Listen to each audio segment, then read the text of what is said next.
નમસ્કાર વિદ્યાર્થી મિત્રો, જય સોમનાથ. ગયા લેક્ચરની અંદર આપણે ચેપ્ટર કમ્પ્લીટ કર્યું. હવે આજના આ લેક્ચરની અંદર આપણે શરૂ કરવા જઈ રહ્યા છીએ એના પછી નેક્સ્ટ ચેપ્ટર નંબર 11, પરિમિતિ અને ક્ષેત્રફળ. તો સૌપ્રથમ પહેલા આપણે સમજીએ કે પરિમિતિ શું છે અને ક્ષેત્રફળ શું છે. તો પરિમિતિ જે છે ગુજરાતી તરફ જરા ગુજરાતી વિષયમાં જતા રહીએ તો પરિમિતિ જે છે એ પરી અને મિતિ. પરી જે છે એટલે ચારે બાજુ ને ચો તરફ, અને મિતિ મતલબ માપ. ચારેય બાજુનું માપ એ શું થશે? પરિમિતિ. હવે જરાક એને આપણે જરાક એને વ્યાખ્યા સ્વરૂપે સમજીએ તો વ્યાખ્યા સ્વરૂપે કેમ સમજાશે? તો કે જે કંઈ પણ બંધ આકૃતિ જે બને છે, માની લો કે અહીંયા એક ચોરસ ડ્રો કરીએ તો આ ચોરસ જે છે એ જો બંધ આકૃતિ બને છે કે નહીં, તો આ બંધ આકૃતિ જે બને છે એની બધી જ બાજુઓ જે છે એ બધી જ બાજુઓના માપનો સરવાળો કરો તેને શું કહેવાશે? એની પરિમિતિ. માની લો કે આનું માપ જે છે એ 5 સેન્ટીમીટર છે, આનું માપ 5 સેન્ટીમીટર છે, બધી જ બાજુનું માપ 5 સેન્ટીમીટર છે. તો આ ચોરસ જે છે, ચોરસની પરિમિતિ શું થશે? બધી જ બાજુનું માપનો સરવાળો, એટલે પ્રથમ બાજુનું માપ 5 વત્તા બીજી બાજુનું માપ 5 વત્તા ત્રીજી બાજુનું માપ 5 વત્તા ચોથી બાજુનું માપ 5. તો કેટલા થશે? 5 ને 5 10, 10 ને 5 15, 15 ને 5 20. મતલબ કે આ સેન્ટીમીટર ની અંદર હોય આ બધા જ માપ, તો 20 સેન્ટીમીટર જે છે એ ચોરસની પરિમિતિ મળે. હવે એવી તમને કોઈ પણ આકૃતિ આપી દીધી હોય તો એ કોઈ પણ આકૃતિની પરિમિતિ તમારે કેમ મેળવવી એ ખાલી એક સાવ શુદ્ધ શબ્દોની અંદર સમજી લ્યો. તો કે જે કંઈ પણ આકાર આપી દીધો છે એ આકારની બધી જ બાજુઓ છે એ બધી જ બાજુઓના માપનો સરવાળો કરો એટલે તમને એની પરિમિતિ મળી જાય. બરોબર છે?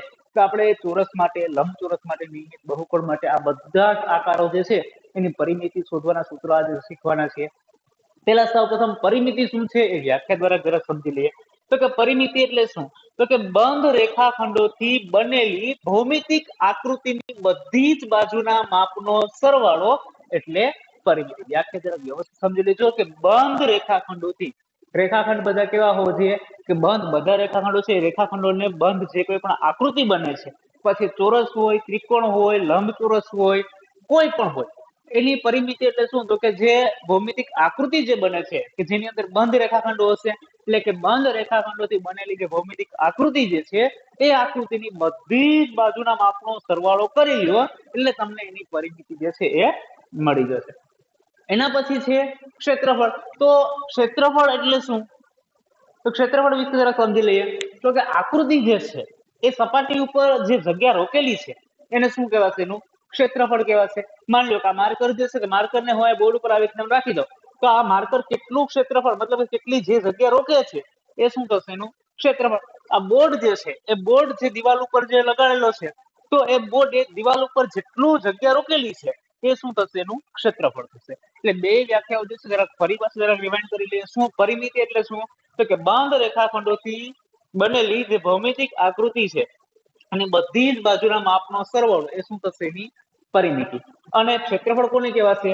તો કે આકૃતિ જે છે એ સપાટી ઉપર રોકેલી જેટલી જગ્યા જે છે એ જગ્યાનું માપને શું કહેવાશે? એનું ક્ષેત્રફળ. હવે સૌપ્રથમ પહેલા આપણે ચોરસ વિશે વિચારીએ. તો ચોરસ જે છે એ ચોરસની આપણે એક શું મેળવીશું? પરિમિતિ અને એનું ક્ષેત્રફળ. ચોરસ કેવો હશે? તો બધા જાણો છો કે ચોરસની અંદર બધી જ બાજુઓ જે છે એના માપ કેવા હશે?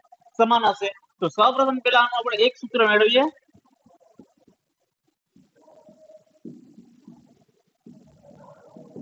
ચોરસની પરિમિતિ. તો ચોરસની પરિમિતિ જ્યારે તમે મેળવો છો તો ચોરસની પરિમિતિનું સૂત્ર છે 4 ગુણ્યા બાજુ. મતલબ કે 4 એને ગુણ્યા બાજુ, મતલબ કે જેટલી પણ બાજુઓ છે ચારે ચાર બાજુઓ છે ચોરસની, તો બધી જ બાજુના માપ સમાન હશે. એટલે 4 ગુણ્યા બાજુ, બાજુનું માપ જે હોય, હમણાં જેમ આપણે ઉદાહરણ લીધું હતું કે આનું માપ 5 સેન્ટીમીટર છે, આનું 5 છે, આનું 5 છે, આનું 5 છે, તો 5 ગુણ્યા 4 કરશું એટલે 20 થશે. તો એમ આપણે પહેલામાં પણ જવાબ આપણને 20 જ મળ્યો તો બધાનો સરવાળો કર્યો હતો. તો ચોરસની પરિમિતિનું સૂત્ર 4 ગુણ્યા બાજુ. વ્યવસ્થિત ખાસ ધ્યાન રાખવાના છે. અત્યારે જે પણ સૂત્રો કરાવું છે બધા જ સૂત્ર તમારે 5 વખત લખી અને તૈયાર કરવાના છે. તો ચોરસની પરિમિતિ થઈ. એના પછીનું હવે આપણે સૂત્ર જોશું ચોરસનું ક્ષેત્રફળ. તો ચોરસનું ક્ષેત્રફળ જે છે તો એનો જવાબ થશે બાજુ ગુણ્યા બાજુ. બાજુ ગુણ્યા બાજુ કરશો એટલે તમને ચોરસ જે છે એનું ક્ષેત્રફળ જે છે એ મળી જશે. હવે કદાચ જો આ બાજુ જે છે બાજુની જગ્યાએ તમે કદાચ લંબાઈ લેશો તો પણ ચાલશે. તો ચોરસની પરિમિતિ શું થશે? તો કે 4 ગુણ્યા બાજુની લંબાઈ. એટલે અહીંયા શું લખી દો? લંબાઈ જ રાખો એટલે તમને કઈ કન્ફ્યુઝન થાય નહીં. ચોરસનું ક્ષેત્રફળ બાજુ ગુણ્યા બાજુ રાખો તો પણ ચાલે, અથવા તો શું લખી દો? લંબાઈ ગુણ્યા લંબાઈ. એનું જે માપ મળે છે એની સાથે ગુણાકાર. લંબાઈ ગુણ્યા લંબાઈ એટલે લંબાઈનો વર્ગ પણ તમે કરી શકો છો. તો આ જે થયું કોના માટે? તો કે ચોરસની પરિમિતિ અને ચોરસનું ક્ષેત્રફળ. તો ચોરસની પરિમિતિ થશે 4 ગુણ્યા લંબાઈ અને ચોરસનું ક્ષેત્રફળ થશે લંબાઈ ગુણ્યા લંબાઈ. બરોબર. તો આ બંને સૂત્રો જે છે સૌપ્રથમ તમારે પહેલા લખવાનું છે પરિમિતિ, ક્ષેત્રફળ. પરિમિતિની વ્યાખ્યા 2 વખત લખી અને તૈયાર કરવાની છે. ક્ષેત્રફળની વ્યાખ્યા પણ 2 વખત લખી અને તૈયાર કરવાની છે. એના પછી નેક્સ્ટ ટોપિક ચોરસ જે છે, તો ચોરસની પરિમિતિ 4 ગુણ્યા લંબાઈ, આ સૂત્ર 5 વખત. ચોરસનું ક્ષેત્રફળ લંબાઈ ગુણ્યા લંબાઈ, એ પણ સૂત્ર 5 વખત લખી અને તૈયાર કરવાનું છે. એના પછી નેક્સ્ટ જોઈએ આપણે હવે આકાર લંબચોરસ. તો કે લંબચોરસ કેવો હશે? તો કે એની અંદર સામ સામેની બાજુ હશે એના માપ સમાન હશે. તો આ બે બાજુનું માપ સમાન હશે, એવી રીતે આ બે બાજુનું માપ પણ સમાન હશે. લંબચોરસ જે છે, અહીંયા ચોરસ જે છે તો ચોરસમાં શું હતું? માત્ર એની લંબાઈ જ હતી, બધી જ સરખી બાજુ હતી. જ્યારે અહીંયા જે લંબચોરસ છે તો લંબચોરસની અંદર આ જે બાજુ છે તે શું થશે? એની લંબાઈ થશે. જ્યારે ઉપરથી આ ભાગ જે છે તે શું થશે? એની પહોળાઈ થશે. આ પણ શું હશે? એની પહોળાઈ હશે. બરોબર છે. તો લંબાઈ અને પહોળાઈ આવેલી હશે. તો લંબચોરસ જે છે તો લંબચોરસની પરિમિતિનું સૂત્ર ખાસ ધ્યાન રાખજો.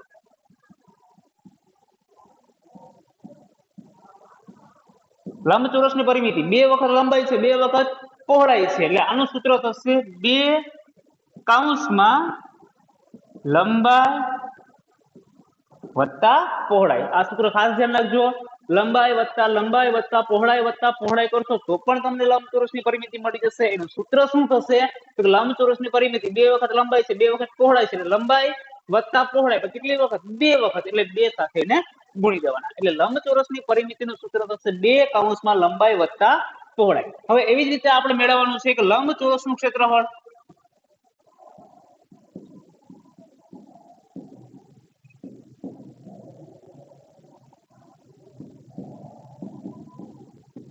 લંબચોરસનું ક્ષેત્રફળ તો કે લંબાઈ અને પહોળાઈ છે. લંબચોરસનું ક્ષેત્રફળ થશે લંબાઈ ગુણ્યા પહોળાઈ. બરોબર છે. તો આ બે સૂત્ર અહીંયા થયા, બે સૂત્ર ચોરસના અને બે સૂત્ર લંબાઈના, લંબચોરસના. કે લંબચોરસની પરિમિતિનું સૂત્ર થશે 2 કૌંસમાં લંબાઈ વત્તા પહોળાઈ અને લંબચોરસનું ક્ષેત્રફળ થશે લંબાઈ ગુણ્યા પહોળાઈ. એના પછી હવે જોઈએ આપણે નિયમિત બહુકોણની પરિમિતિ. નિયમિત બહુકોણ મતલબ કે કોઈ પણ આકાર જે છે એ નિયમિત હોય, મતલબ કે એના માપ જે છે બધી જ બાજુના એક સરખા હોય અને એની તમારે જ્યારે પરિમિતિ શોધવાની થાય તો એનું માપ થશે બાજુની લંબાઈ એને ગુણ્યા બાજુની સંખ્યા. એ શું થશે? એ નિયમિત બહુકોણ જે છે એની પરિમિતિ મળી જશે. મતલબ કે કોઈ પણ એક બાજુનું માપ છે, હવે એટલી કેટલી બાજુઓ છે, કેટલી બાજુઓ છે આના માપની, એને ગુણ્યા એ બાજુની લંબાઈ કરી દેશો એટલે તમને એનો જવાબ મળી જશે. તો નિયમિત બહુકોણની પરિમિતિ શું થશે? બાજુની લંબાઈ ગુણ્યા બાજુની સંખ્યા. એકાદું બહુકોણનું આપણે ઉદાહરણ લઈ લઈએ.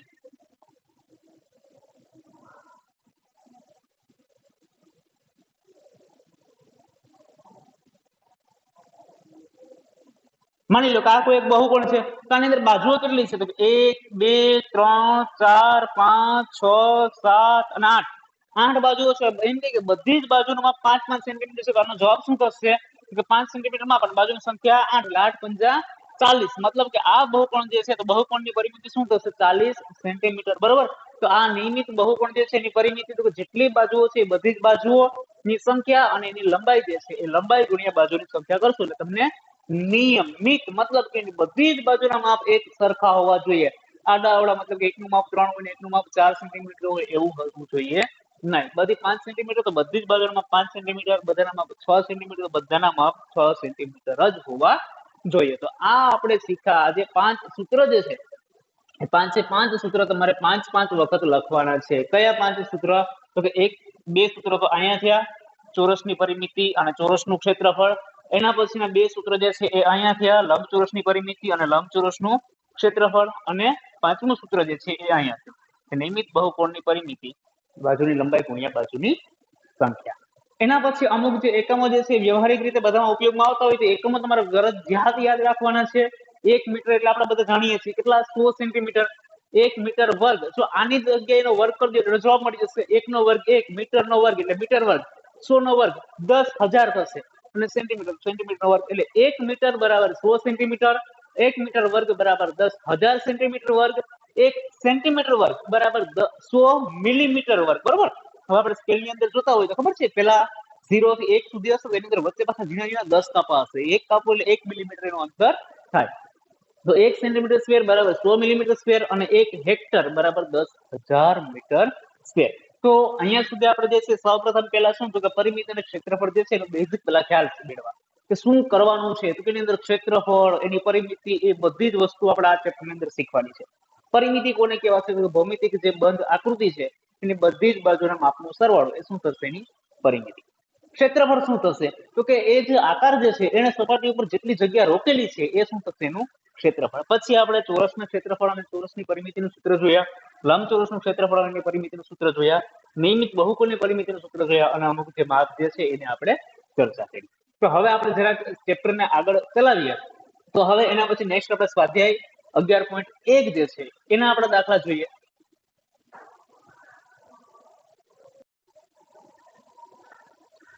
તો હવે આપણે જોઈએ સ્વાધ્યાય 11.1 જે છે એનો દાખલા નંબર 1 થી આપણે શરૂઆત કરીએ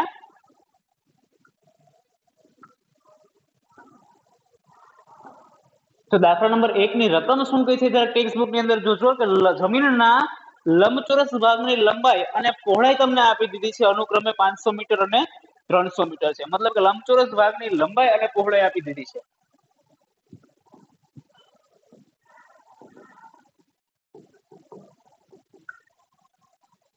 ચલો એની અંદર તમને લંબાઈ આપી દીધી છે 500 મીટર અને પહોળાઈ છે 300 મીટર એટલે લંબાઈ કેટલી છે અહીંયા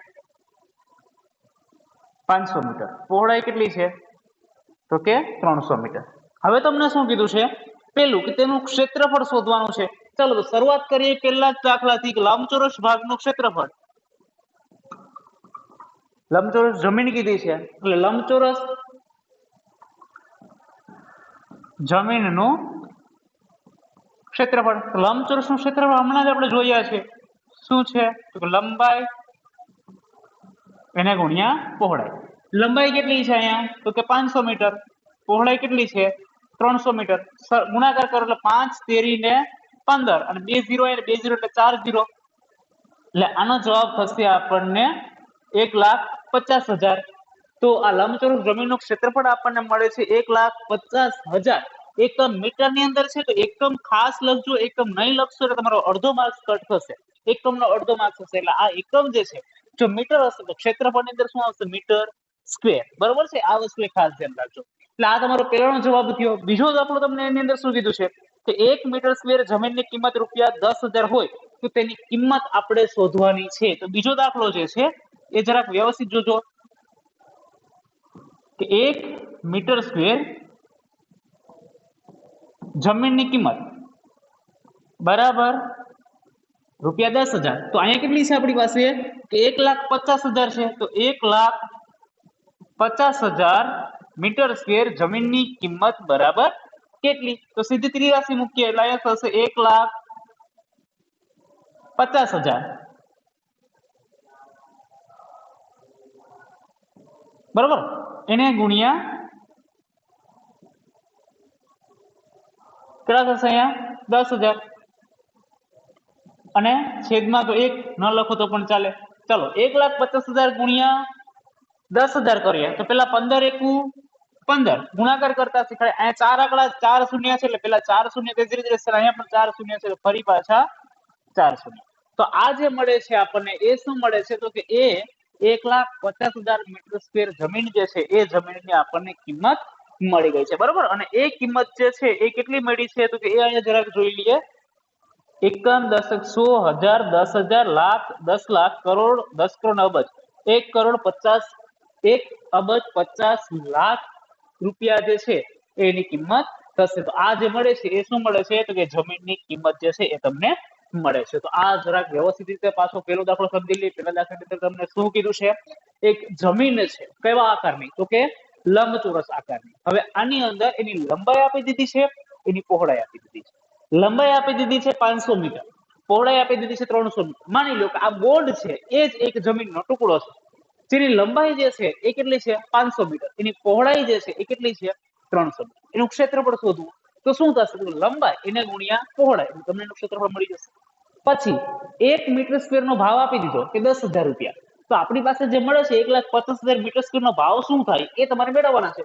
તો 1,50,000 ગુણ્યા 10,000, તો એ તમને એનો આન્સર મળી જશે. તો આ થયો આપણો દાખલા નંબર 1. હવે જોઈએ એના પછીનો નેક્સ્ટ જે છે દાખલા નંબર 2, કે જેની પરિમિતિ જે છે તમને આપી દીધી છે. તો વ્યવસ્થિત જરાક રકમ વાંચી લ્યો શું કહેવા માંગે છે. દાખલા નંબર 2,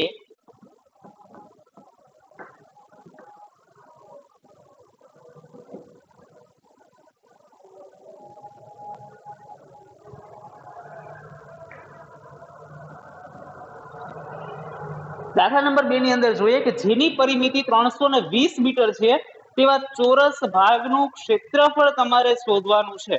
ચોરસ બગીચાનું ક્ષેત્રફળ શોધવાનું છે. તો આપણે સૌપ્રથમ પહેલા તો ચોરસ જે છે એ ચોરસની પરિમિતિ આપણે જાણીએ છીએ, એનું ક્ષેત્રફળ મેળવવાનું કીધું છે.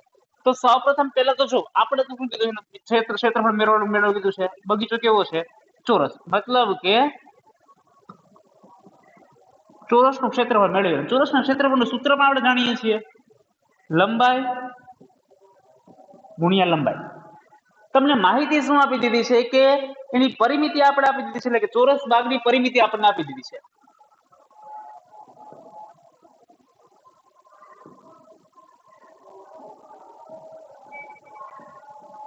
અને એ પરિમિતિ કેટલી આપી દીધી છે? 320 મીટર. ચાલો, આપણને ખાલી આપ્યું છે કે ચોરસ ભાગની પરિમિતિ 320 મીટર છે, તો ચોરસનું ક્ષેત્રફળ શોધવાનું છે. સૌપ્રથમ પહેલા પરિમિતિ આપી એટલે એના મદદથી આપણે પહેલા તો લંબાઈ મેળવવી પડશે. શું કામ? તો ચોરસ ભાગની પરિમિતિનું સૂત્ર આપણે જાણીએ છીએ. શું થશે? 4 એને ગુણ્યા લંબાઈ. હમણાં જ આપણે પહેલું સૂત્ર જોયું કે ચોરસની પરિમિતિનું સૂત્ર 4 ગુણ્યા લંબાઈ. કેટલું છે એનું પરિમિતિ? 320 મીટર. એટલે 4 ગુણ્યા લંબાઈ કરશો તો તમને 320 મીટર મળી જશે. આપણે લંબાઈની કિંમત શોધવાની છે. જો લંબાઈ મળી જશે એટલે આપણો દાખલાનો જવાબ મળી જશે. તો લંબાઈ કેમ મેળવીશું? તો આ 4 જે છે એ ગુણાકારમાં છે, બરાબરની સામે જશે એટલે ભાગાકારમાં, એટલે 320 એને ભાગ્યા 4.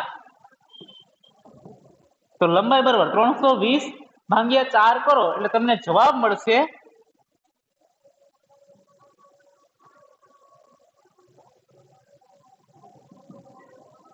80 ગુણ્યા 4.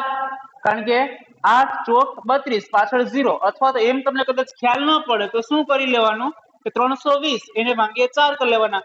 તો 4 નો બાળો બોલવાનો, 32 થી આગળ વધવાનું નહીં. તો 4 8 32, એટલે 0 ઉપરથી 0 ભાગમાં, એટલે ભાગફળમાં 0. એટલે 80 ગુણ્યા 4, 4 4 કેન્સલ, એટલે લંબાઈ આપણને મળે છે અહીંયા 80 મીટર. ચાલો, લંબાઈનું માપ આપણને મળી ગયું છે. હવે એ લંબાઈ જે છે એ ચોરસના ક્ષેત્રફળની અંદર આપણે મૂકી દઈએ. તો લંબાઈ જે છે કેટલું છે? 80, એને ગુણ્યા 80, 88 64 અને પાછળ 2 0, એટલે 6400 મીટર સ્ક્વેર એ ચોરસનું ક્ષેત્રફળ જે છે એ આપણને મળે છે. બરોબર? તો આ તમારો દાખલા નંબર 2 થયો, જેની અંદર તમને ચોરસ ભાગની પરિમિતિ આપી દીધી હતી 320 મીટર છે. તો ચોરસનું ક્ષેત્રફળ જે છે એ આપણે મેળવવાનું હતું. ચોરસના ક્ષેત્રફળનું સૂત્ર આપણે જાણીએ છીએ લંબાઈ ગુણ્યા લંબાઈ. હવે અહીંયા ચોરસ ભાગની પરિમિતિ એટલે 4 ગુણ્યા લંબાઈ.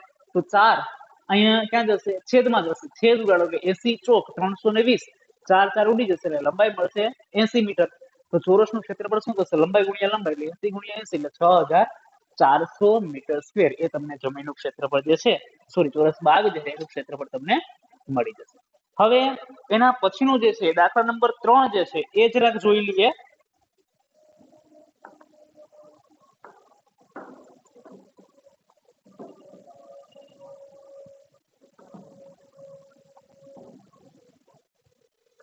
તો દાખલા નંબર 3 ની અંદર શું કહે છે કે જેનું ક્ષેત્રફળ 420 મીટર સ્ક્વેર છે અને લંબાઈ 22 મીટર છે તેવા જમીનના લંબચોરસ પ્લોટની પહોળાઈ જે છે એ શોધવાની છે અને પરિમિતિ પણ તમારે શોધવાની છે. લંબચોરસ પ્લોટની પહોળાઈ શોધવાની છે. એટલે અહીંયા આપણને પહેલા તો લંબચોરસ પ્લોટ જે છે એનું ક્ષેત્રફળ આપી દીધું છે. દાખલા નંબર 3, લંબચોરસ પ્લોટનું ક્ષેત્રફળ આપી દીધું છે. ખાસ ધ્યાન રાખજો અહીંયા.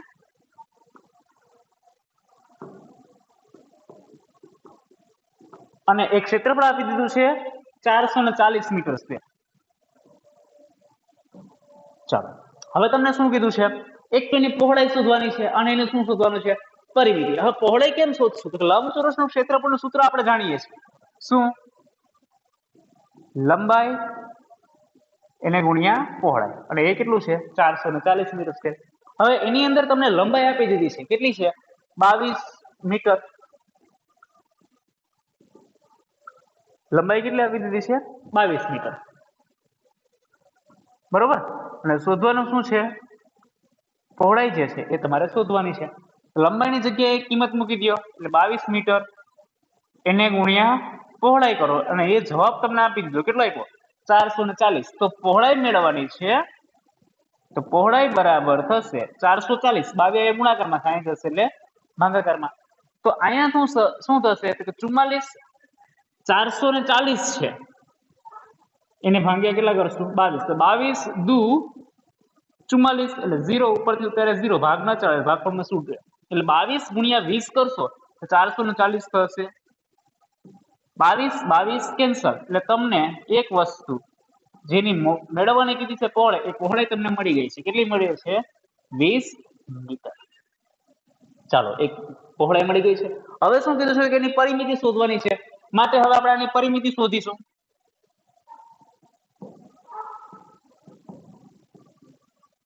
લંબચોરસની પરિમિતિ બરાબર 2 કૌંસમાં લંબાઈ વત્તા પહોળાઈ, એટલે 2 ને 2 લંબાઈ આપી દીધી છે 22 મીટર, પહોળાઈ આપણે મેળવી છે કેટલી છે, તો કે 20 મીટર.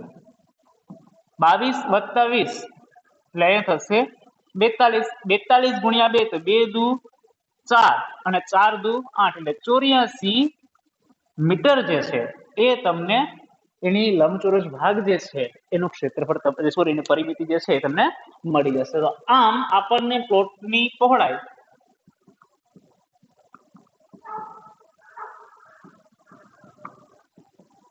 કેટલી મળે છે, 20 મીટર, અને પ્લોટની પરિમિતિ 84 મીટર મળે છે. બરોબર છે. તો આ આપણા દાખલા નંબર 3 થયો, કે જેની અંદર લંબચોરસ પ્લોટ જે છે એ આપી દીધું છે અને ક્ષેત્રફળ આપી દીધું છે કે 440 મીટર સ્ક્વેર. તો એની લંબાઈ ગુણ્યા પહોળાઈ કરશો એટલે પહોળાઈ આપણને મળી જશે. લંબાઈ તો આપણી પાસે આપી દીધી છે, એક પહોળાઈ મેળવવાની છે. બીજું મેળવવાનું હતું એની પરિમિતિ. પરિમિતિનું સૂત્ર 2 કૌંસમાં લંબાઈ વત્તા પહોળાઈ, સિમ્પલ કિંમતો મૂકી દો અને સાદુરૂપ આપી દો એટલે તમને એનો આન્સર મળી જશે. તો આજના આ લેક્ચરની અંદર આપણે અહીંયા સુધી રાખીએ. શું જોયું આપણે આજના લેક્ચરની અંદર? આપણે સૌપ્રથમ પહેલા પરિમિતિની વ્યાખ્યા જોઈ, એના પછી ક્ષેત્રફળની વ્યાખ્યા જોઈ, એ શબ્દોની સમજ મેળવી, પછી ચોરસના 2 સૂત્ર જોયા. ચોરસનું ક્ષેત્રફળ શું થશે, ચોરસનું ક્ષેત્રફળ લંબાઈ ગુણ્યા લંબાઈ. ચોરસની પરિમિતિ જોઈ, શું થશે એનું પરિમિતિનો જવાબ, 4 ગુણ્યા લંબાઈ. એના પછી આપણે લંબચોરસ વિશે ચર્ચા કરી. લંબચોરસનું પરિમિતિ તો 2 કૌંસમાં લંબાઈ વત્તા પહોળાઈ.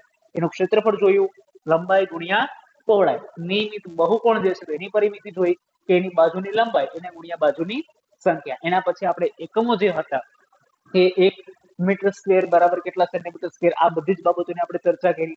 એના પછી આપણે સ્વાધ્યાય 11.1 જે છે એના 1 થી 3 દાખલા વિશે આપણે ચર્ચા કરી લીધી છે. હવે જ્યારે આપણે નેક્સ્ટ લેક્ચરની અંદર મળીશું ત્યારે આપણે જોઈશું સ્વાધ્યાય 11.1 નો દાખલા નંબર